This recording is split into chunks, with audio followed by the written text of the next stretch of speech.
A new study has identified a nearby star whose sunspot cycles appear to have stopped.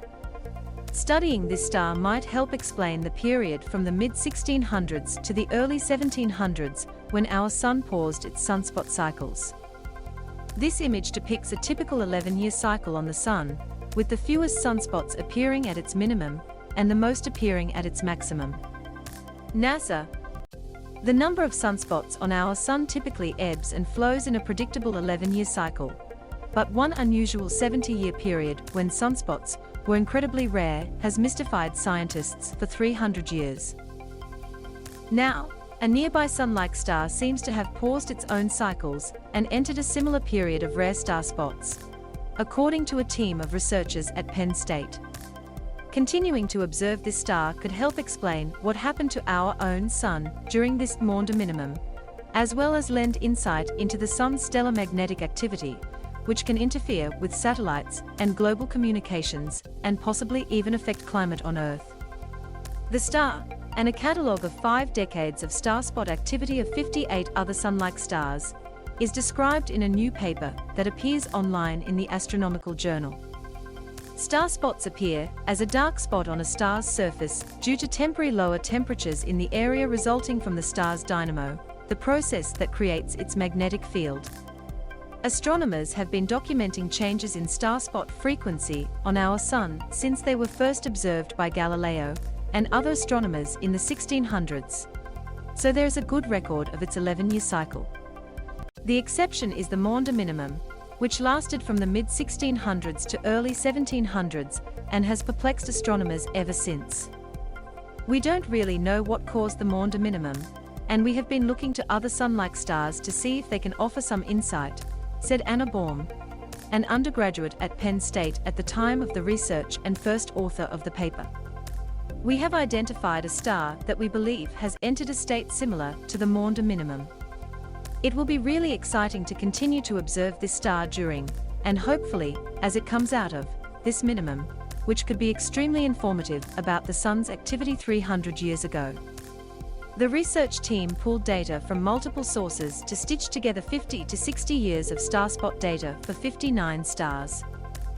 This included data from the Mount Wilson Observatory HK project, which was designed to study stellar surface activity and ran from 1966 to 1996, and from planet searches at Keck Observatory, which include this kind of data as part of their ongoing search for exoplanets from 1996 to 2020. The researchers compiled a database of stars that appeared in both sources, and that had other readily available information that might help explain star spot activity. The team also made considerable efforts to standardize measurements from the different telescopes to be able to compare them directly and otherwise clean up the data.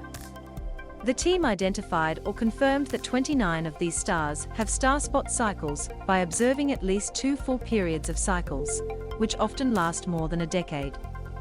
Some stars did not appear to have cycles at all, which could be because they are rotating too slowly to have a dynamo and are magnetically, or because they are near the end of their lives. Several of the stars require further study to confirm whether they have a cycle. This continuous, more than 50-year time series allows us to see things that we never would have noticed from the 10-year snapshots that we were doing before, said Jason Wright, professor of astronomy and astrophysics at Penn State and an author of the paper. Excitingly, Anna has found a promising star that was cycling for decades, but appears to have stopped.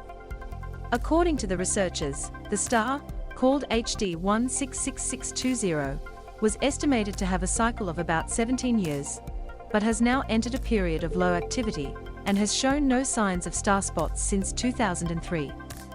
When we first saw this data, we thought it must have been a mistake, that we pulled together data from 2 different stars, or there was a typo in the catalogue, or the star was misidentified, said Jacob Lunn, a graduate student at Penn State when the project began, who is now at the University of California, Irvine. But we double and triple checked everything.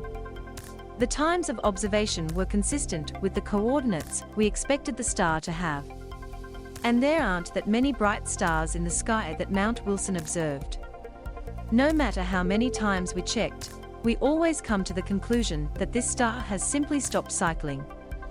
The researchers hope to continue studying this star throughout its minimum period and potentially, as it comes out of its minimum and begins to cycle once again.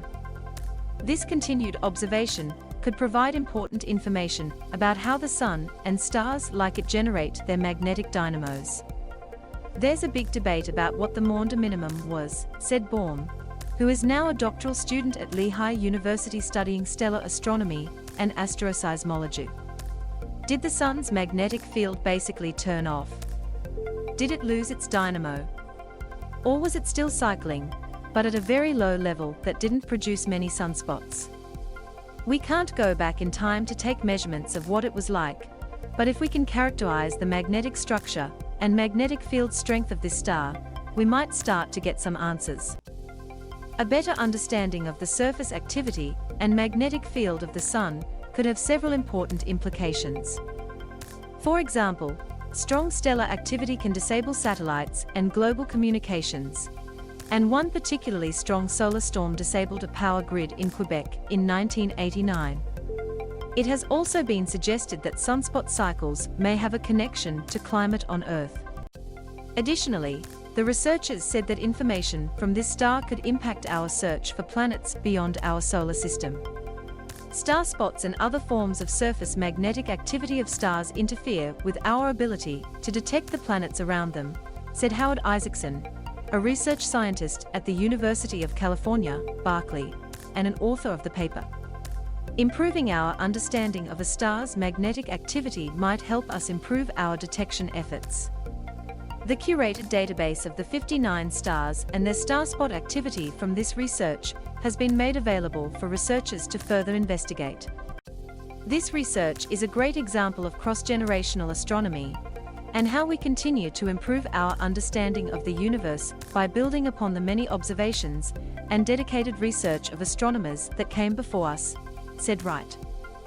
I looked at star spot data from Mount Wilson and Keck Observatory for my thesis when I was a graduate student. Howard looked at star spot data from the California Planet Survey for his master's thesis. And now Anna has stitched together all the data for a more comprehensive look across the years. We are all excited to continue studying this and other promising stars. Anna C. Baum et al., 5 decades of chromospheric activity in 59 Sun-like stars, and new Maund Minimum candidate HD 166620, The Astronomical Journal. Journal information, Astronomical Journal Anna C. Baum et al., 5 decades of chromospheric activity in 59 Sun-like stars, and new Maund Minimum candidate HD 166620. DOI 10.3847 1538-3881 AC 5683.